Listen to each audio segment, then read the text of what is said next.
one of the things that we get very wrong about depression is this symptom of feeling sad. There are some people who think that feeling sad is abnormal.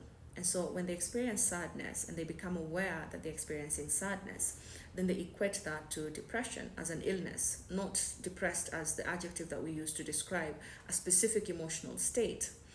That's one group. And then there's another one that thinks that when you feel more sad to a certain extent that they've determined, then that's depression. So if feeling sad 10% is normal, it's baseline, if that goes to 60%, then that's definitely a depressive disorder. They might self-diagnose, or they might actually go to get a diagnosis for that.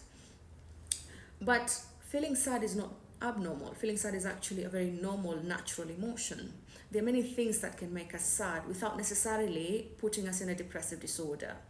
And there are many things that can make us more sad without necessarily, again, putting us in a depressive state.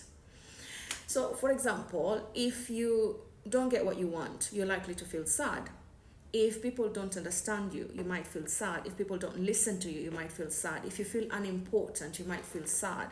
It doesn't necessarily mean that that means you're depressed. A lot of us do experience these emotions on a day-to-day basis. In fact, all of us do experience a certain amount of sadness in our lives. It doesn't mean that we are all depressed. So there's a lot of misconception on that symptom. It's very important to evaluate the person. You see, the sadness in depression might actually be unchanged when a person is getting a depressive episode. The level of sadness might be the same. The reasons that are making them sad might be the same, unchanged. Nothing's changed about what's making them sad or how sad they feel. But what's different is that they are not able to experience pleasure in things that used to make them happy. They are no longer interested in activities that used to make them happy, that used to bring them joy. They used to bring delight in their lives. They're no longer able to experience the positive emotions.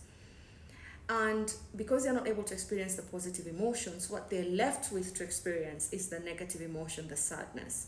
And like I said, for most people with depression, the sadness hasn't actually changed. The level is the same. The reasons they're sad are probably the same. They might increase, but typically they're the same, yeah? But the ability to experience pleasure is what is now no longer there. And that's why they feel the sadness more.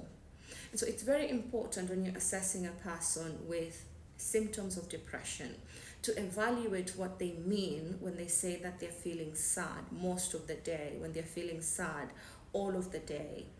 Yeah, because that will then bring up the question, are you able to experience other emotions? And they'll tell you, no, I no longer feel happy when I eat the food I used to love.